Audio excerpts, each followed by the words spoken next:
Ada banyak macam bertauhid. Ada mulai dari tauhidnya orang-orang munafik, orang-orang kafir, ya. Ini tauhid level paling bawah. Sebenarnya nggak disebut tauhid, ya. Kita sebut saja tauhidul munafikin, tauhidnya orang munafik. Tauhid orang munafik ini lain di mulut, lain di hati. Yang kedua, ada tauhid muqallidin, tauhid orang yang taklid. Apa arti taklid? Ikut tanpa tahu dalilnya, itu namanya taklid. Yang ketiga ini dalil uqala atau ulul absar, dalil orang-orang berakal. Dalil orang-orang berakal. Tauhidnya orang berakal. Tauhidnya orang berakal, dalil itu bukan ayat sekian nomor sekian bagi dia, tapi masuk dalam pikiran dia maka diterima. Ini orang-orang yang berakal. Ini momenting, ini tauhid uqala, tauhid orang berakal. Dia pakai akal nih. Jadi tauhid yang keempat ini gimana tauhidnya? Tauhid muraqabah. Tauhid muraqabah di mana tempatnya? Qalbu. Qalbu itu apa yang dia rasakan? Dipandang, diawasi, diperhatikan.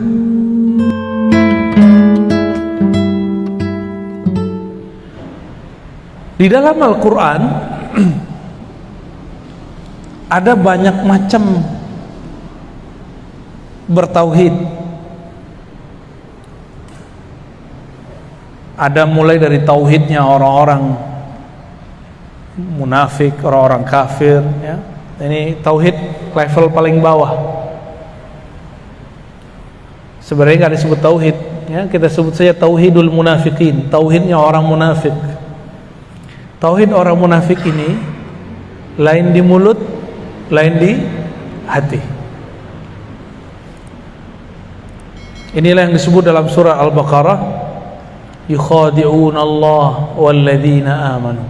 Mereka hendak menipu Allah dan orang-orang yang beriman. Lidahnya bilang la ilaha illallah, kalbunya tidak. Ini tauhid apa namanya?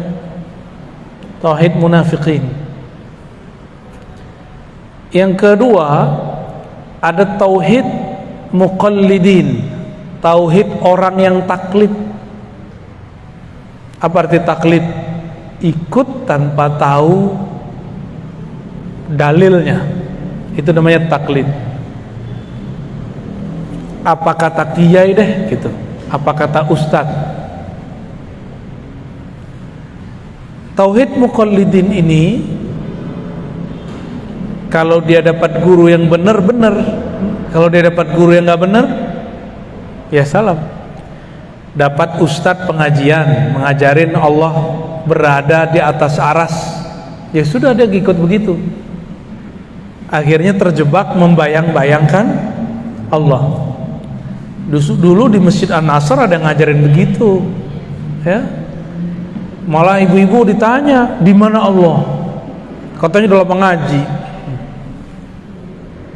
Dibacain hadis sama dia, fis sama, di langit. Padahal ini hadis bertentangan dengan hadis yang lebih sahih, Sahih Bukhari. Itu hadis riwayat Imam Muslim. Riwayat siapa? Imam Muslim ini kualitas hadisnya di bawah Imam Bukhari. Jika ada riwayat yang sahih menyalahi yang lebih sahih, maka disebut dengan syaz, hadisnya ganjil. Dalam Sahih Bukhari, bab mengenai Isra Mi'raj, Nabi ketika naik ke langit, langit pertama, kedua, ketiga, keempat, kelima, ketujuh, tidak bertemu Allah. Bertemunya siapa? Para nabi. Sedangkan hadis ini mengatakan fis sama, di manakah Allah wahai budak? Si budak mengatakan Tuhan Allah di langit. Berarti keliru dia, riwayatnya keliru. Kenapa? Waktu Nabi di langit pertama ketemunya Nabi Adam, kedua, terus sampai ke langit ketujuh ketemu Nabi Ibrahim alaihissalam. Ini Sahih Bukhari, yang ini Sahih Muslim. Lebih tinggi mana? Sahih Bukhari. Maka kita menggunakan Sahih Bukhari sebagai panduan. Ya.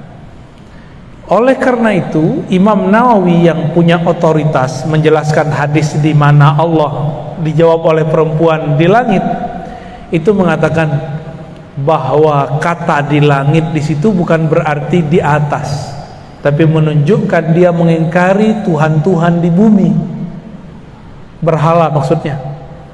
Yang diakui cuma Allah Subhanahu wa ta'ala. Baik. Ini tauhid apa yang tadi? Yang kedua, tauhid muqallidin. Tauhidnya orang-orang yang taklid. Apa arti taklid? Ikut tanpa mengetahui dalil atau hujjah.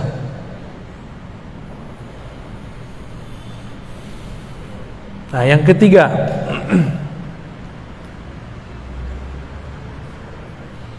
yang ketiga ini dalil uqala atau ulul absar, dalil orang-orang berakal,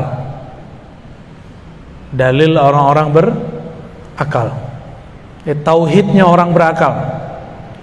Tauhidnya orang berakal, dalil itu bukan ayat sekian nomor sekian bagi dia, tapi masuk dalam pikiran dia maka diterima. Ini orang-orang yang berakal, ini momen tinggi nih. Kebanyakan orang beriman di sini atau di nomor dua tadi. Tauhid al-uqala, tauhid orang berakal. Dia mengenal Allah dengan akalnya. Tapi perlu diingat, akal itu dia punya karakter. Apa karakter akal? Dua aja, menerima, menolak. Inilah yang rumit. Kenapa rumit? Lafaz tauhid itu la ilaha illallah. Itu lafaz tauhid. Coba lihat. Ya, surat Muhammad ayat 19. Fa'lam annahu la ilaha illallah. Ketahuilah bahwasannya la ilaha. La ilaha artinya tiada Tuhan. Itu namanya menolak. Illallah, kecuali, itu namanya menerima. Bahasa Arab menolak itu nafi. Kalau menerima, menetapkan, bahasa Arabnya isbat. La ilaha nafi, illallah isbat. Coba pakai bahasa Indonesia tadi. La ilaha menolak semua Tuhan. Kebayang Tuhan apa aja buang. Wah, bukan Tuhan saya, bukan Tuhan saya, bukan Tuhan saya. Tuhan itu bukan berarti sesuatu yang kita sembah-sembah aja, bukan. Yang kita yakini menyembuhkan, yang ngasih rezeki. Itu disebut Tuhan. Kalau terbersit dalam hati, yang menyegarkan itu air. Nih saya minum nih, lalu saya meyakini yang menyegarkan air, berarti sudah nambah Tuhannya. Jadi kita minum tapi tidak meyakini air yang menyegarkan. Allah lah yang menciptakan kesegaran di dalam itu. Gitu. Minum obat. Ada nggak orang minum obat nggak sembuh-sembuh? Ada, banyak. Nih depan saya banyak yang minum obat nggak sembuh-sembuh. Bener. Ini umur-umuran ibu-ibu ini kan, bapak-bapak ini sudah umur-umur ya sisa-sisa sehat, banyak sakitnya. Ya, bener ya. Penyakit itu ada di darah, bapak ibu. Nabi diperintahkan oleh Allah ketika naik ke langit ketujuh, apa kata Allah lewat Sayyidina Jibril, sampaikan ke umatmu, berbekamlah kalian. Maka ibu berbekam ya, mumpung masih ada darahnya. Ntar udah meninggal udah gak ada. Yang dibuang kan darah kotor. Oh sakit itu kan fisiknya. Nanti enaknya panjang. bangun tidur pada berat nggak punggungnya? Kebanyakan. Ya itu ciri-ciri darahnya nggak bener itu. Sama dokter kan main kasih obat aja, obat pencair darah. Ini berbahaya ibu kalau keseringan.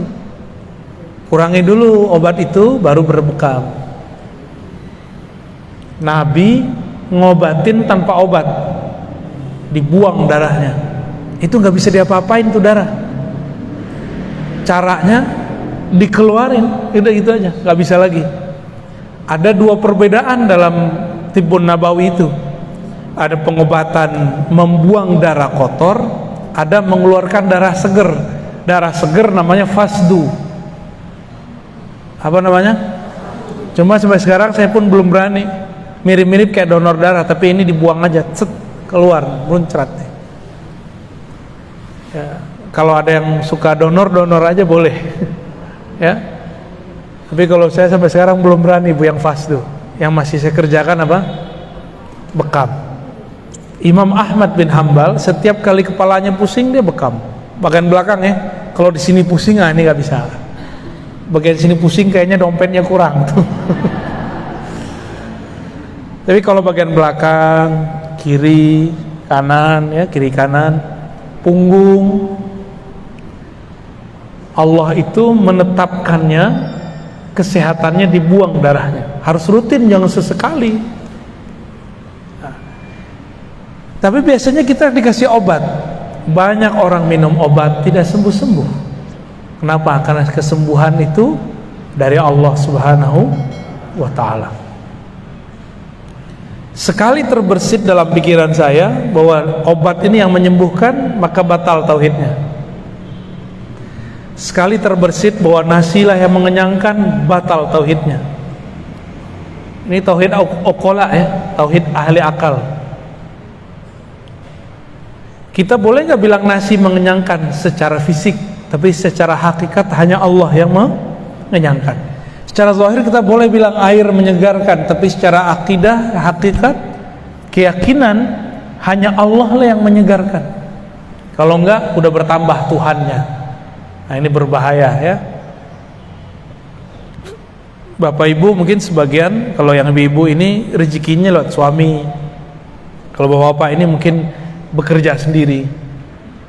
Itu cuma asbab aja. Banyak kok orang kerja nggak dapat duit juga ada. Berarti rezeki bukan lewat itu. Ada orang yang dia udah capek-capek kerja di A, dapat rezekinya di B. Bener nggak? Itu banyak sekali. Udah daftar, nggak jebol-jebol. Tahu-tahu jadinya dia mandiri. Ya. Ini tauhid uqala, tauhid orang berakal. Dia pakai akal deh. Nah, maka orang ini kalau baca la ilaha Allah, akalnya yang main. La ilaha illallah, tiada yang menyembuhkan kecuali Allah, tiada yang berbuat kecuali Allah. Itu yang dia lihat. Tiada yang menyegarkan kecuali Allah. Tapi di sini belum jadi rasa, masih teori. Ini boleh kita sebut dengan tauhid orang yang masih berteori. Ya, yang nomor 3 ini. Yang nomor 4, nah ini sudah mulai masuk kepada kolbu. Saya menyebutnya tauhid muraqabah. Tauhid apa namanya? Muraqabah itu merasa dipandang oleh Allah yang Maha Esa, merasa diawasi, merasa diperhatikan gitu. Ini gimana caranya mencapai itu? Yang merasakan dipandang, diawasi itu bukan akal, tapi kolbu. Maka untuk mencapai rasa itu, mencapai tauhid ini, harus mengaktifkan zikir kolbunya. Dulu sebagian besar ibu-ibu sudah saya ajarin zikir ya, diamalinnya tuh. Iya, katanya mau belajar zikir, kita ajarin zikir nggak diamalin, ya. Besok saya nggak ajarin lagi bu. Mahal itu bu zikirnya, saya dapatnya kemana-mana itu, bertahun-tahun saya ngamalin itu. Zikir kolbu. Udah dikasih tekniknya, udah dikasih ini cara ngamalinnya, udah kita kasih fasilitas, nggak mau ngamalin juga, ya sudah, nggak akan pernah naik sampai kepada makom yang ke-4. Nah, nanti tanya sama Bunda Tina ya, ini kayak gimana zikir yang mana sih? Itu pasti nanya tuh, pada bengong. Dulu mewek-mewek dari zikir. Juga ada tuh di masjid Syuhada belakang, yang ke arah mana tuh? Ya, ceger ya, ceger ya, bener. Itu saya ajarin juga tuh, nggak tahu masih ingat tuh mereka tuh. Pada nangis-nangis, mewek-mewek, tapi ya nggak tahu lah. Zikir itu yang bagus bukan banyak belajarnya, tapi banyak ngamalinnya. Jadi kolbu itu bahasa Arabnya sesuatu yang berubah-ubah, sesuatu yang elastis. Kalau kolbu sudah kaku, udah nggak ada rasa, udah nggak bisa diajak nangis, udah nggak bisa tersentuh, berarti kolbunya, apa kata orang, tubuhnya udah baal gimana? Kalau bahasa Arabnya qaswatul qalb, summa qasat qulubuhum, lalu hati mereka menjadi kesat, menjadi kasar, menjadi kaku. Tapi tenang Bapak Ibu, Allah itu maha menghidupkan, ya, Allah maha menghidupkan. Yang dihidupkan Allah tidak hanya tumbuhan, yang dihidupkan Allah juga kolbu yang mati. Yang penting ada usaha untuk mau belajar zikir kolbu, ya. Jadi tauhid yang keempat ini gimana tauhidnya? Tauhid muraqabah. Tauhid muraqabah di mana tempatnya? Kolbu. Kolbu itu apa yang dia rasakan? Dipandang, diawasi, diperhatikan. Ya. Lalu apa yang dibaca? Yang dibaca sama, la ilaha illallah, tapi pemahaman yang akan ditambah. Apa pemahaman waktu baca la ilaha illallahnya? Pemahaman yang dibaca waktu itu adalah la, tidak ada yang memperhatikan, yang mengawasi kecuali Allah. Tidak ada yang memperhatikan, tidak ada yang mengawasi kecuali Allah. Jadi dia baca la ilaha illallah, tapi beda makna dengan orang munafik. Orang-orang munafik baca la ilaha illallah, lidahnya baca, pikirannya kemana-mana. Tapi kalau ahli kolbu ini baca la ilaha illallah, dalam hatinya dia merasa dilihat oleh Allah. Lebih dulu merasa dilihat atau bacaannya yang lebih dulu? Bisa dua-duanya Pak. Bagi yang belum ada rasa itu, baca aja dulu. Kita baca la ilaha illallah, tiada yang memperhatikan aku kecuali Allah.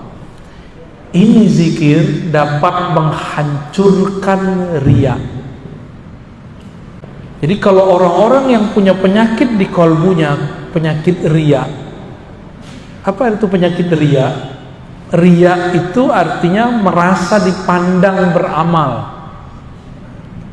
merasa dilihat beramal, ya,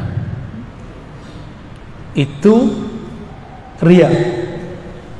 Saya sudah sering bedakan antara riya dengan sombong. Sombong itu merasa diri kita sesuatu, itu sombong. Kalau riya merasa amal kita sesuatu. Yang bangun masjid ini nih, itu diintai terus sama setan. Setan ingin menggoda dia, menyinggung dia, membuat dia sakit hati, sampai dia kemudian ngomong, kalau enggak karena saya masjid ini enggak jadi, gitu. Itu yang lagi diintai-intai sama setan. Kalau ibu-ibu pengajian, itu setan ngomong gini, kalau bukan saya yang urus, ini majelis nggak jalan. Nah, Untuk sampai ke sini, maka coba lihat surat Ali Imran ayat 2. Alif Lam Mim, Allahu la ilaha illa huwal hayyul qayyum. Allah tiada yang berhak disembah kecuali Dia. Dan insya Allah udah bagus, Bu. Udah bagus ya. Masih jelas kan? Udah beres, Bu. Coba perhatikan surat Ali Imran ayat 2. Allahu la ilaha illa hu. Ya, habis itu huwal hayyul qayyum ya. Allah dulu, baru la ilaha illa hu. Sebelum baca la ilaha illallah, di kolbunya sudah membaca nama Allah. Dan saya sudah ajarkan ke sebagian besar ibu-ibu. Tahun berapa, Bu? Sebelum pandemi ya? 2019, pas sebelum pandemi. Disebut nama Allah dalam kolbu, baru kita lisannya baca la ilaha illallah. Dan saya sudah sering mengatakan juga bahwa ada yang unik di dalam Al-Quran. Di dalam Al-Quran lebih banyak lafaz la ilaha illahu daripada la ilaha illallah. Benar? Lebih banyak lafaz la ilaha illahu itu sampai 20 lebih. La ilaha illallah nggak banyak. Maka hu itu bagian dari nama Allah. Huwa bagian dari nama Allah. Apa arti huwa? Huwa itu artinya hanya Dia, tiada selainnya. Hanya Dia, tiada selainnya. Kalau masih terbayang bersama Allah ada sesuatu, baik itu pahala, terbayang surga, berarti belum nyampe. Tauhid orang nomor 2, tadi nomor 2 tauhid muqallidin. Tauhid muqallidin ini ciri-cirinya suka cari pahala.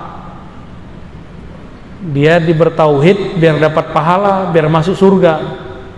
Itu yang nomor 2. Kalau yang nomor 3 bukan, dia cari kedamaian, cari yang masuk akal. Ini nomor 3. Kalau nomor 4 tadi, di kolbunya yang ada adalah mencari bukan lagi kedamaian akal, tapi ketenangan kolbu. Terus nomor 1 kemana dia? Kalau nomor 1 cari aman. Tahu cari aman? Biar kelihatan aman nama orang, maka dia baca la ilaha illallah. Itu orang munafik. Sedangkan nomor 4 tadi, dia mencari kedamaian di dalam kolbunya. Maka sebelum zikir la ilaha illallah, sebutlah nama Allah di kolbu. Cari ahli zikir, belajar kepada mereka bagaimana cara nyebut nama Allah di dalam kolbu. Bagi yang belum belajar talqin zikir ya, sebut nama Allah di kolbu, baru baca la ilaha illallah. Jadi kenapa kebanyakan orang kalau zikir tidak ada rasa di kolbunya? Karena kolbunya kosong, kolbunya belum dibacakan Allah. Makanya dalam ayat ini dimulai dari Allahu la ilaha illahu.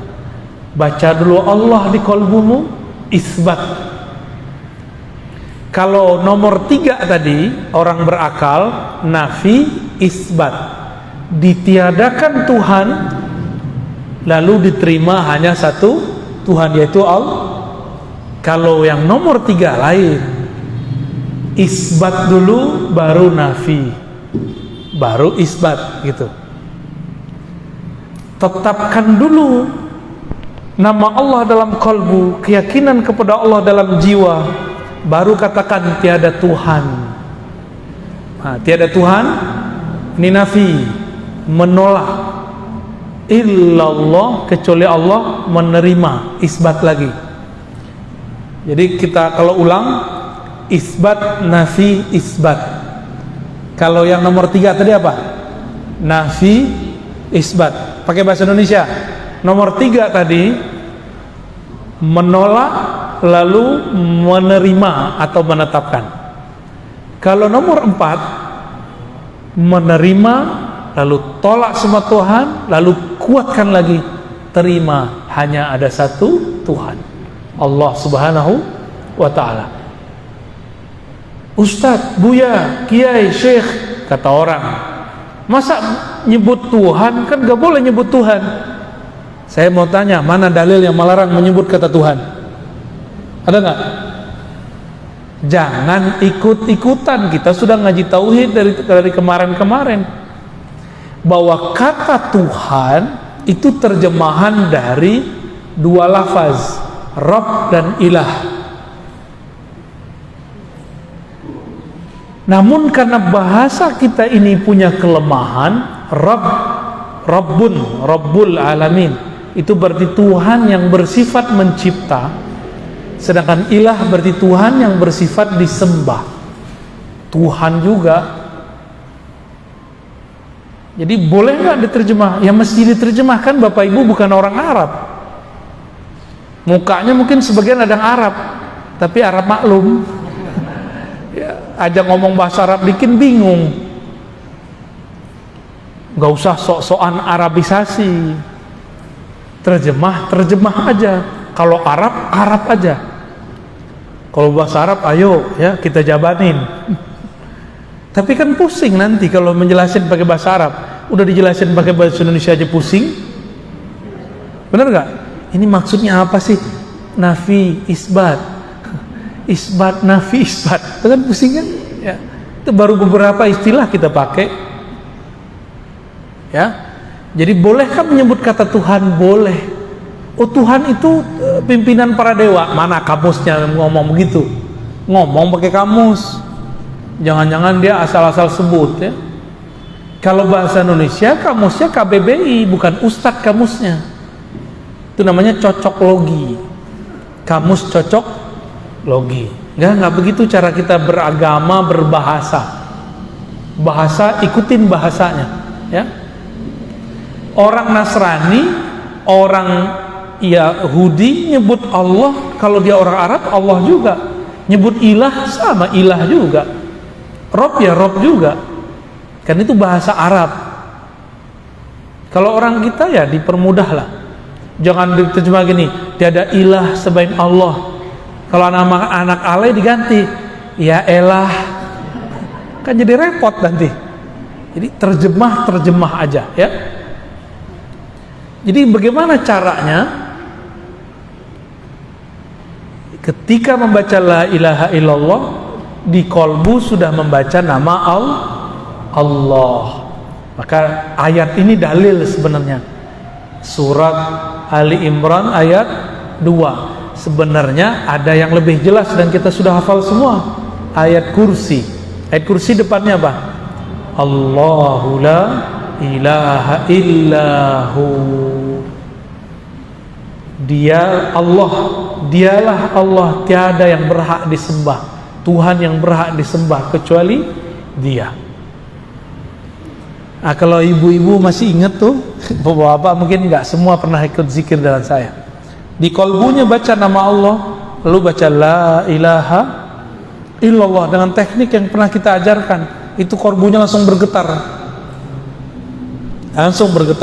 cash kontan, ya. Tapi udah lupa ya, selamat lupa ya.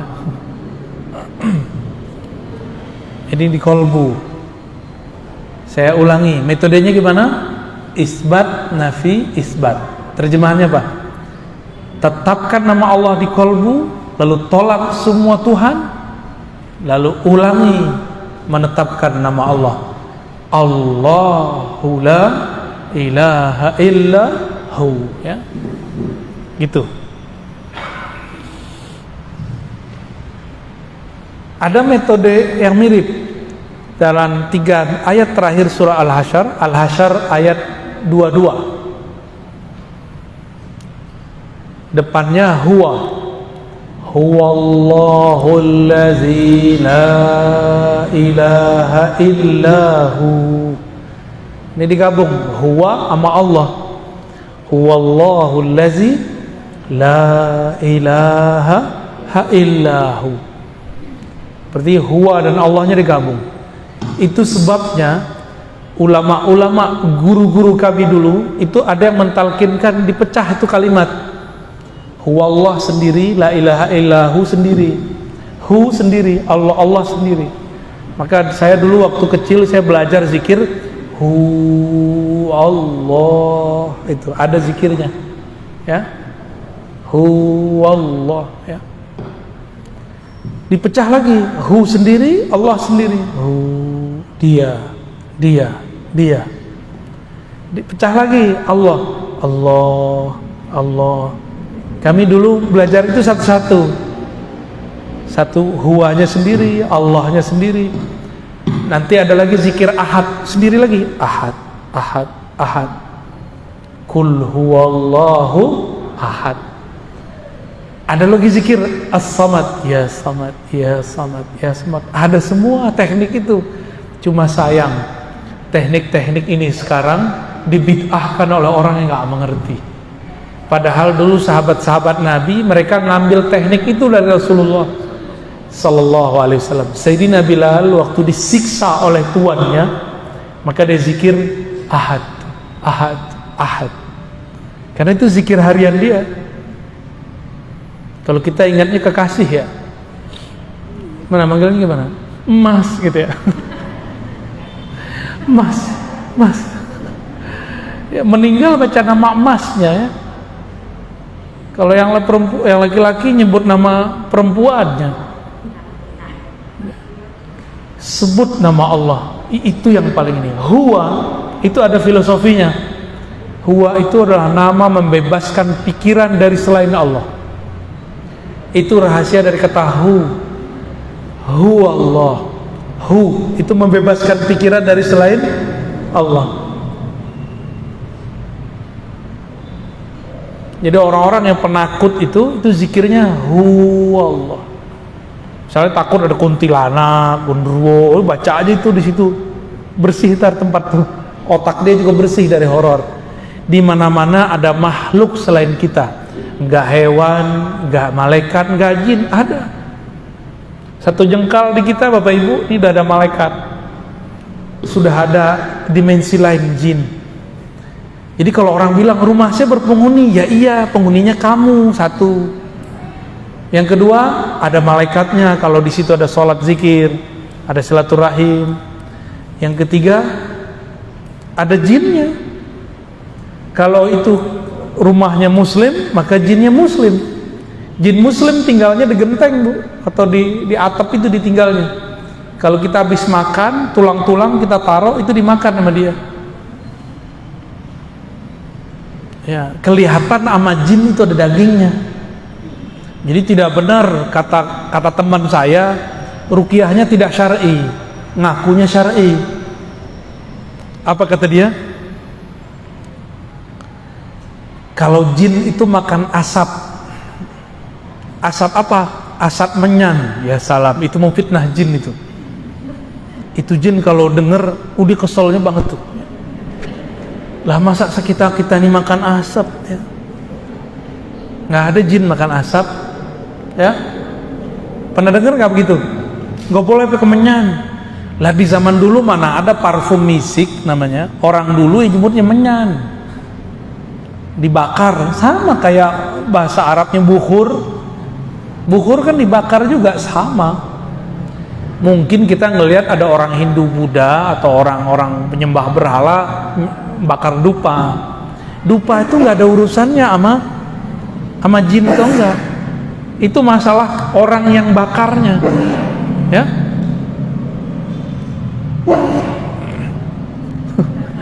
Udah bersin nih, kurang tidur Bu.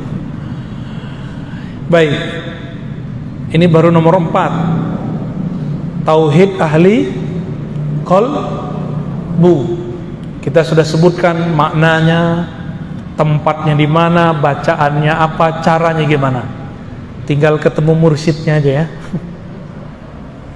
Tauhid kolbu ini adalah tangga ihsan paling bawah. Nabi mengatakan, ihsan itu engkau beribadah seakan memandangnya, jika tidak maka merasa dipandangnya. Jadi nanti buahnya itu sholat kayak merasa diperhatiin. Tapi kalau belum, ya udah zikir yang Allah Allah aja dulu, atau huwa Allah aja dulu, ya itu cukup kok. Naik lagi, apa nih zikirnya? Boleh disebut zikir mukhatabah, zikir dialog. Disebut tauhidnya tauhid musyahadah, tauhid memandang Allah Subhanahu wa ta'ala. Tauhid memandang Allah. Allah bisa dipandang nggak sama ini? Bisa dipandang dengan mata nggak Allah? Dengan akal? Enggak juga. Dengan kolbu? Enggak juga. Maka tidak ada namanya kolbu memandang Allah, itu nggak ada. Kolbu dipandang oleh Allah. Innallaha yanzuru ila qulubikum. Allah memandang ke dalam kolbumu, bukan kolbu memandang Allah. Ya. Lewat mana Allah memandang kolbu? Nah, ini yang disebut nanti tauhidnya tauhid musyahadah. Ini ilmunya rahasia, tapi saya sebut saja, sebut pembukaannya aja.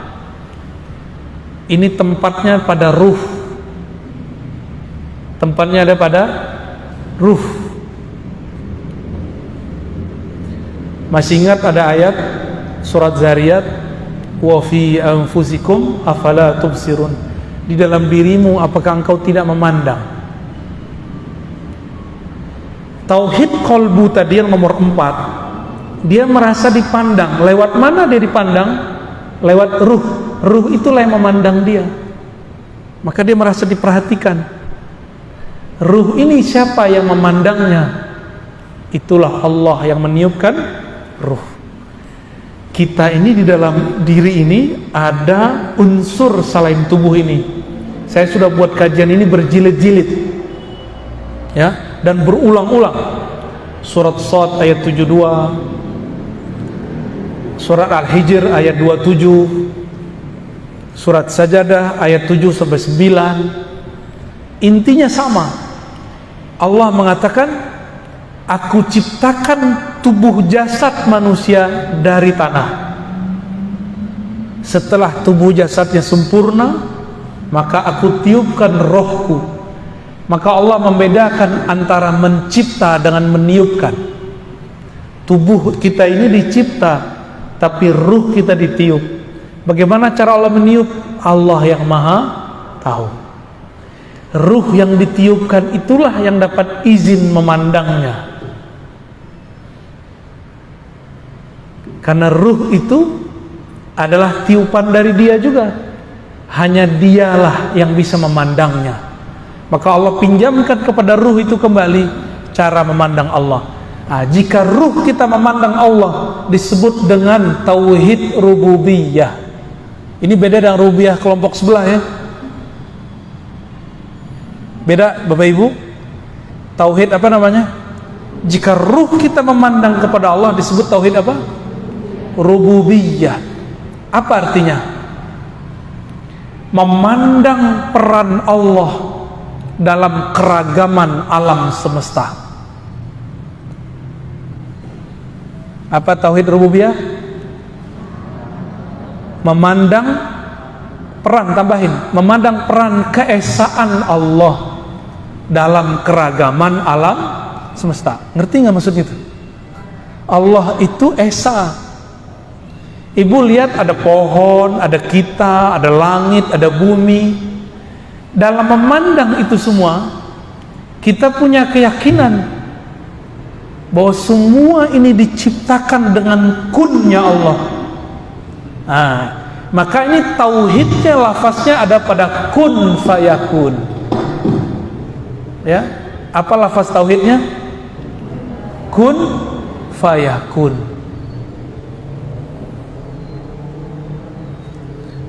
Kalau diurai jadi la ilaha illallah, la ilaha illallah apa maknanya? La qudrata wa la iradata illallah. Itu cara ngurainya. Tiada kudrat, tiada iradat, tiada kuasa, tiada kehendak, kecuali semuanya adalah kehendak dan kuasa Allah Subhanahu wa ta'ala. Ini nama tauhidnya apa? Tauhid rububiyah. Jadi bagi kita tauhid rububiyah ini bukan sesuatu yang berbeda dengan uluhiyah dipisah-pisah terus bertentangan, enggak. Rububiyah ini satu paket dengan uluhiyah. Ini cuma beda makom. Oleh kelompok sebelah beda. Bagi mereka tauhid rububiyah itu tauhidnya orang musyrik, tauhid selain kelompok mereka. Bahkan disamakan tauhid musyrik, tauhid filosof, tauhid ahli kalam, tauhid kelompok yang berbeda dengan dia. Kelompok Asy'ariyah disebut cuma sampai rububiyah, Sufi cuma sampai disebut dengan rububiyah. Ini gak adil. Jadi kelompok sebelah nyebut rububiyah itu gak adil. Dan aneh, kok disebut tauhid orang musyrik? Loh, ada emang tauhid orang musyrik? Musyrik artinya apa musyrik? Menyekutukan Allah. Tauhid mengesahkan Allah. Nyambung nggak? Tauhid musyrik nyambung nggak? Nggak nyambung, ya. Jadi tauhid rububiyah versi kita berbeda definisi dengan tauhid rububiyah versi kelompok yang menganggap kita ini sesat. Kita sih nggak anggap mereka sesat, cuma anggap kita berbeda. Udah, ya. Kita beda bro, gitu ya. Anda sesatkan kami, urusan Anda. Tapi kami tidak ada urusan dengan itu. Urusan kami tauhid rububiyah, mengesahkan Allah dalam perannya mengatur alam semesta. Tubuh kita ini banyak unsur enggak? Ada unsur air, ada unsur api, ada unsur tanah, ada unsur udara. Oleh orang Cina ditambahin unsur logam. Ya, tapi bagi kita logam itu bagian dari tanah. 4 unsur. Jadi ini tubuh ini kalau diurai 4 anasir namanya. Ya, 4 anasir. 4 unsur ini siapa yang kemudian mengatur alurnya dalam tubuh? Inilah yang disebut masing-masing 4 ini ada alamnya. Disatukan oleh Allah menjadi padu. Rabbul alamin, alhamdulillahi rabbil alamin. Segala puji bagi Allah yang Rabbi, yang memadukan, yang menyatukan alam semesta dalam keesaannya dengan keesaannya, ya. Jadi Allah tetap sendiri meskipun yang diurus banyak.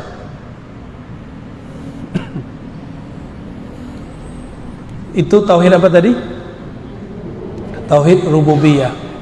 Maka orang ini dia memandang apa aja, di situ dia melihat peran Allah. Itu dia lihat dirinya, lihat satu helai rambut di badannya, yang dia pandang adalah Allah Subhanahu wa ta'ala. Terus ada yang lebih tinggi.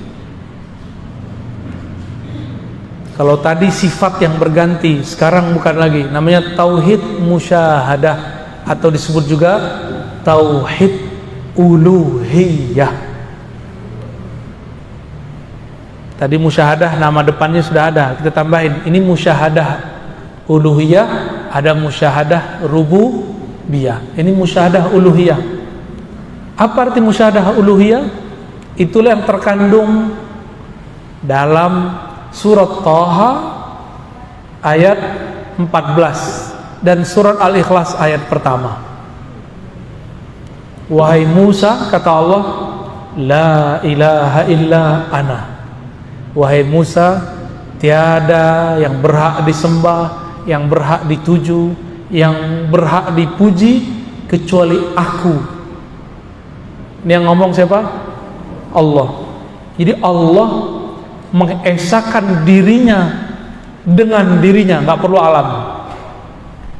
Kalau tadi rububiyah itu Allah mengesakan dirinya pada alam semesta. Maka kita pandang semua alam, semuanya bergantung kepada keesaan Allah.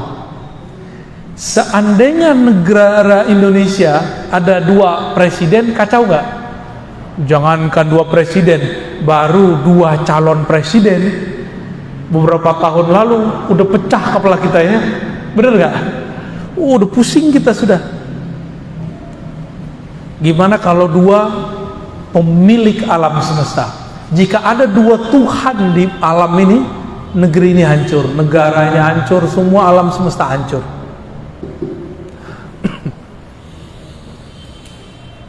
Tauhid musyahadah uluhiyah ini, Allah memandang keesaannya di dalam dirinya, di dalam zatnya. Dan ini rahasia di dalam rahasia, saya tidak boleh menjelaskan kecuali sampai di situ saja ya. Inilah yang disebut dengan ihsan, level tertinggi. Engkau memandang, engkau sholat seakan memandang Allah subhanahu wa ta'ala. Jadi itu bukan dengan kolbu, itu dengan ruh. Nah, ini beberapa guru, kiai, mursyid itu keliru. Dia sebut memandang Allah dengan kolbu. Itu salah fatal. Kolbu itu masih ada ruangnya, masih ada tempatnya, masih ada arahnya. Allah tidaklah berarah. Dialah yang menciptakan arah. Tidak beruang, karena Allah lah yang menciptakan semua ruang. Ruh itulah. Apa istilahnya tadi? Tauhid ulu. Apa artinya? Allah mengesakan dirinya di dalam dirinya. Gak ada alam. Ini yang disebut ahadiyah. Kul huwallahu ahad.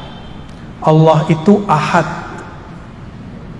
Jadi ahad artinya belum ada alam, belum ada arasy, belum ada langit, belum ada kursi, belum ada budak perempuan yang nanya di mana Allah, belum ada.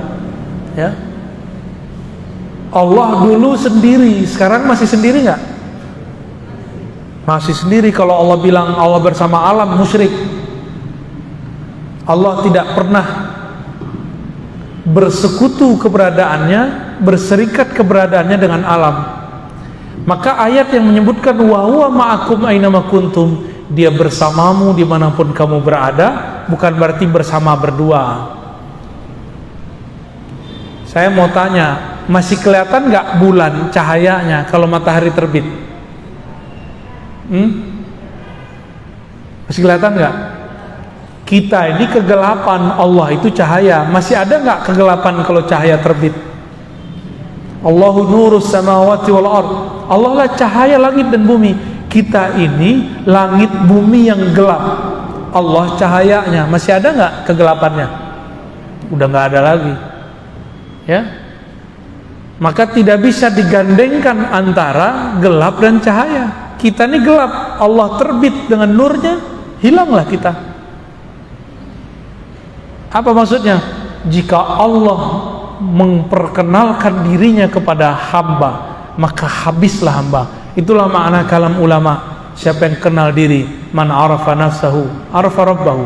Siapa yang kenal diri, kenal Allah. Siapa yang kenal Allah, hilanglah dirinya.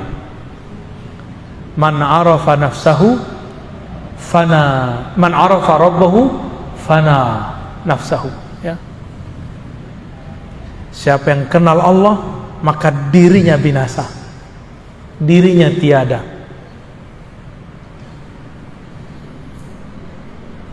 Nah, Nabi Musa waktu beliau meminta bertemu Allah, masih ingat ceritanya? Itu Allah hanya menunjukkan satu percikan cahayanya oleh Sayyid Ahmad bin Idris al-Idrisi, Imam Idris ya. Beliau mengatakan itu cahaya disebut Nur Muhammad sallallahu alaihi wasallam. Itu dalilnya. Dalil Nur Muhammad ada di situ. Jadi yang diperlihatkan Allah kepada bukit, kepada gunung, lalu gunungnya hancur, itu cahaya Nabi Muhammad sallallahu alaihi wasallam. Kok bisa cahaya Nabi menghancurkan gunung?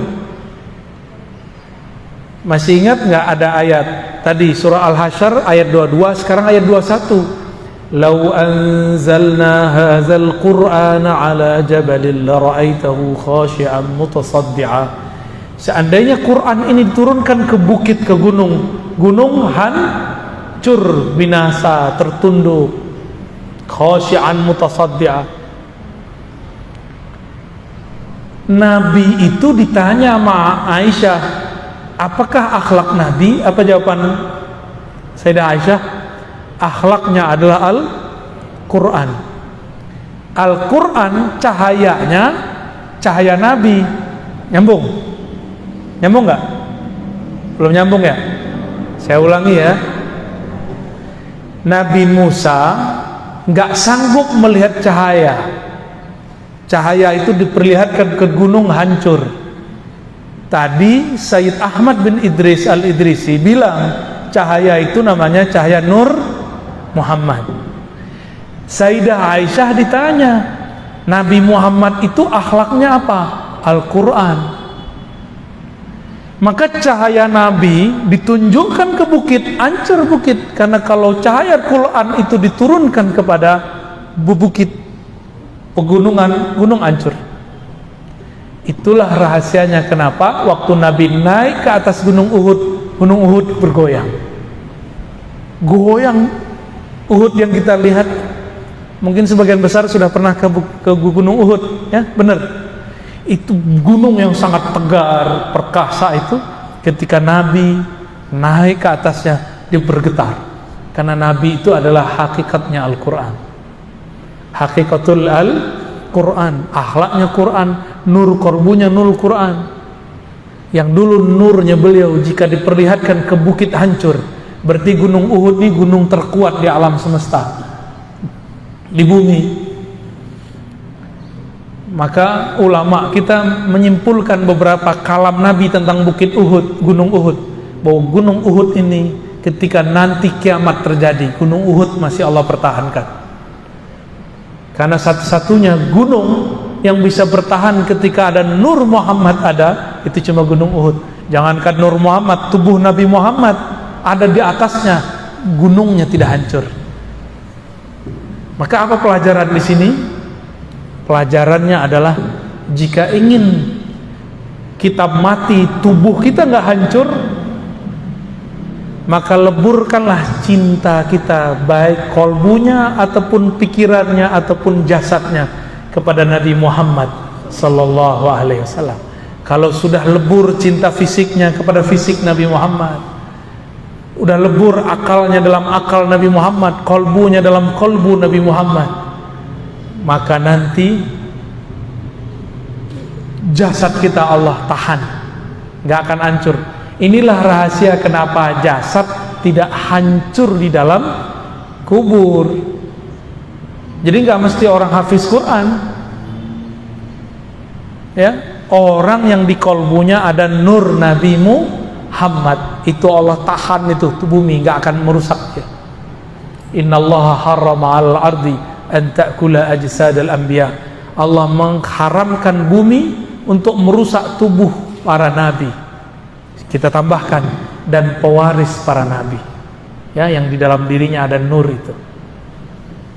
Oke, barangkali itu tauhid, ma'rifat al-muwahhidin, ma'rifatnya ahli tauhid yang bisa kita pakai. Minimal sampai di level 2. Tapi saya tidak menyarankan minimal sampai level 3. Ahlul akal minimal, ya. Baru kemudian Allah akan bimbing ke level ke-4 sampai level ke-5. Barangkali itu yang dapat kita sampaikan. Mau tanya jawab? Oke, baik, silakan.